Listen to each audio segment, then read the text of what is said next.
Hello students, I just wanted to take a minute and talk a little more about MyAccountingLab. I wanted to show you some of the resources that are available to you in MyAccountingLab that you may not be aware of. So I've clicked on My Lab and Mastering in your course, and as you can see, I'm on the page that has all the MyAccountingLab links. So I'm going to click on MyAccountingLab Course Home.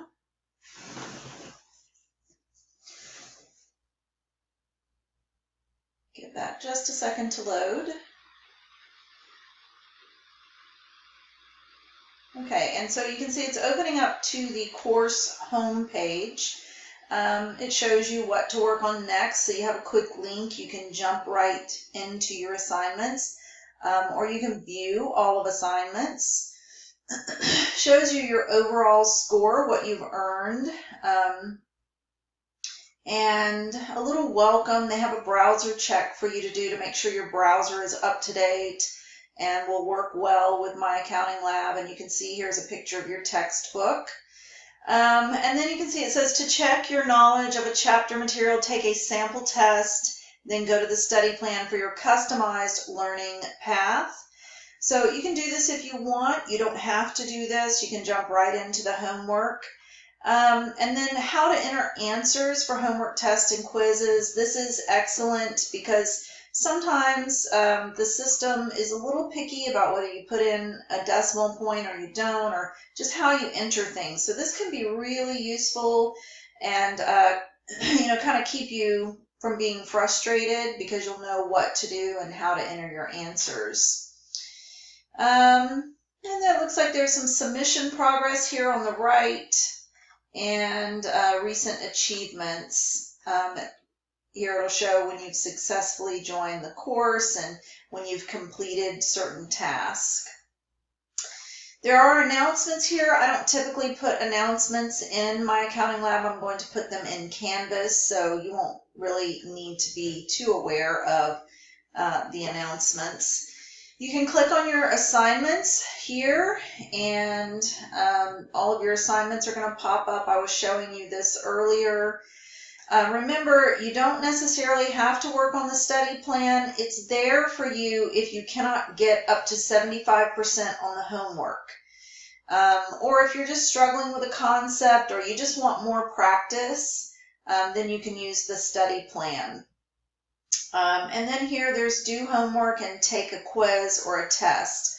I'm going to go back to the main menu, and here are your, oops, my battery is running low.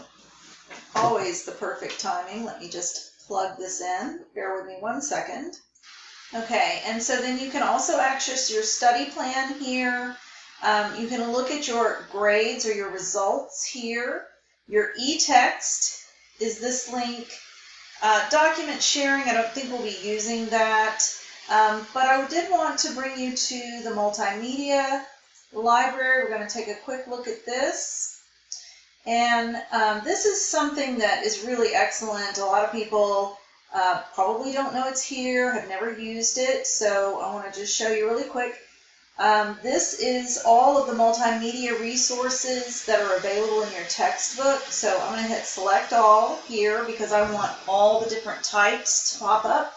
I'm going to choose a specific chapter. We'll go to chapter 1. And you can even choose specific learning objectives. Okay, so you can get pretty specific. I'm going to say all. We'll see what's in chapter 1. Chapter 1 is always the easiest chapter, so there may not be a lot here, but let's take a quick look. So I clicked on Find Now. These are your textbook links here, and the chapter PowerPoint. Okay, and the textbook links here are broken up by learning objective. Okay, so that's pretty good, but let's take a look. Let's say, let's do a different one. Let's try itemized deductions. Let's see what is in this chapter. Okay, again, PowerPoint and links. Keep looking. Once again, just the PowerPoint and the links. I was hoping there would be some video. There may not be video for this textbook. You know, it's just different textbooks and different authors. I'm going to do all chapters and we'll see what comes up. Okay.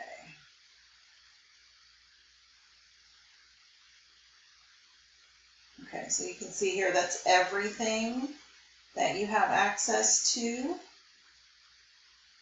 Okay. So it looks to me like with this textbook, it is just going to be the textbook and the PowerPoints. Some of your books will have demo docs and will have video. Okay, let's take a quick look at one of these. I'm going to jump on this one. This is Corporate Chapter 2, Corporate Formations and Capital Structure. And while we're talking, I just want to point out that your book is actually divided into two parts. You have the individual chapters, and you can see right here it says I:14. So those are your individual chapters, and then the ones that start with a C, these are the chapters that are corporate. So always make sure you know you're in the right chapter, okay? So let's just look at this. Describe the various business and personal tax credits. This is individual chapter 14. And it's kind of opening up. There we go. Jumping all around here for a second.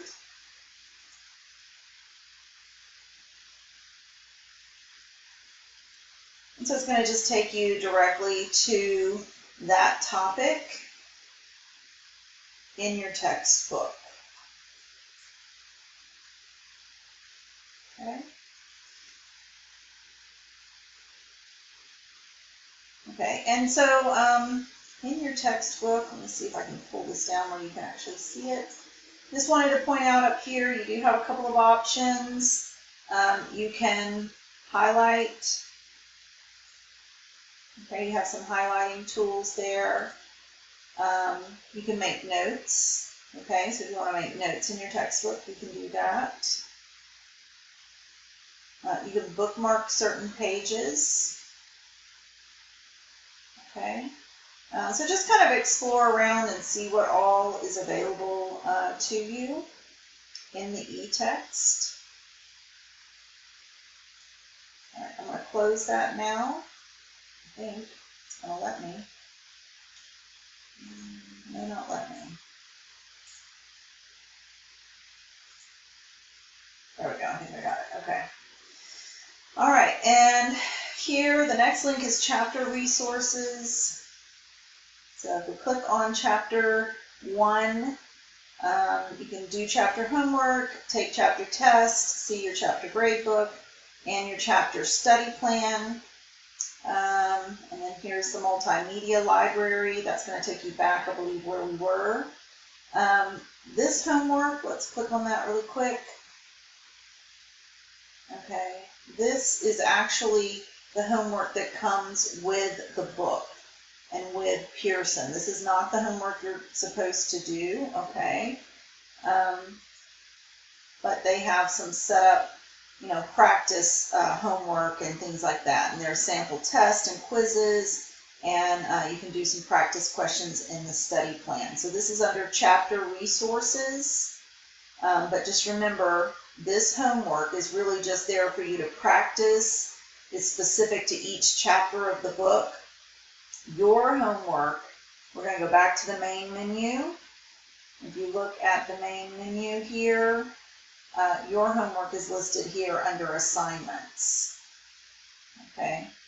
Homework number 1 in MyAccountingLab, homework number 2 in MyAccountingLab, and so on. And here's your quizzes. Okay, so make sure what you're doing for credit is here. You can do all of the other stuff for practice, but what you're doing for credit is here under assignments.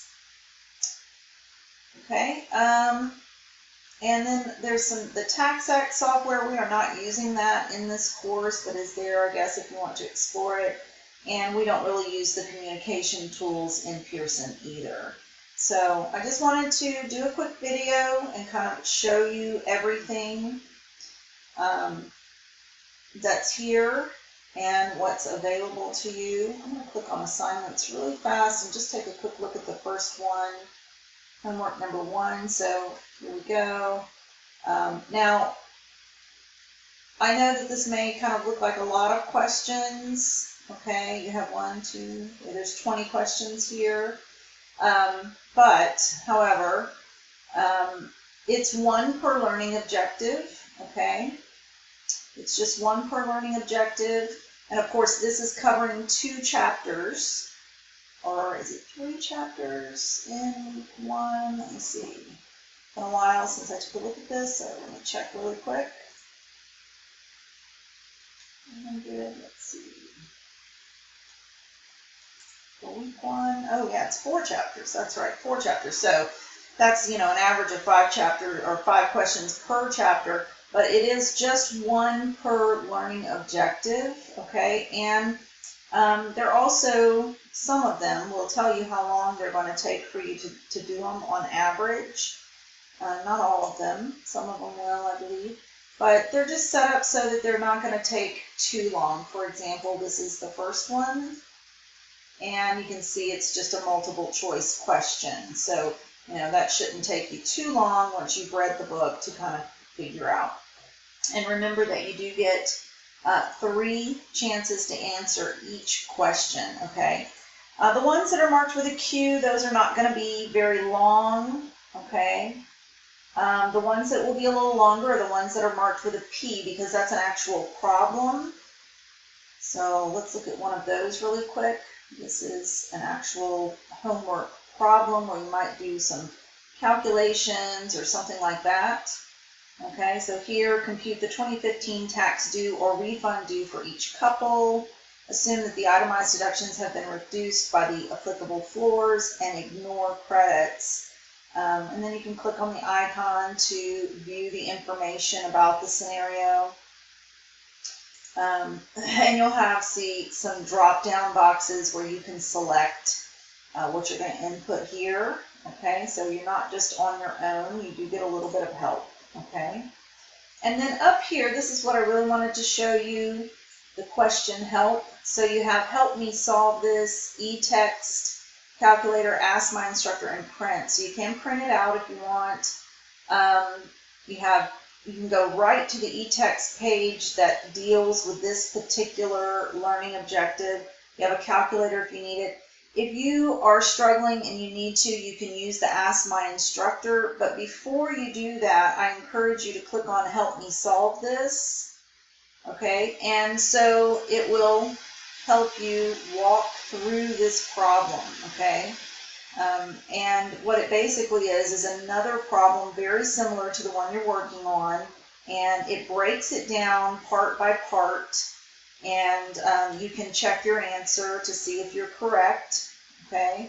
And it walks you through it. So this is really the best way if you're struggling with a question, because it's like having a tutor right there at your fingerprints, or fingers. You're not having to wait on me to respond, which could take, 24, 48 hours. So you can get right in there, do the help me solve this, and it's going to help walk you right through the problem. And then you'll just come back and complete this problem, and it'll be very similar to what you did with the help me solve this. And this way, it does not distract or take away from your 3 attempts, okay?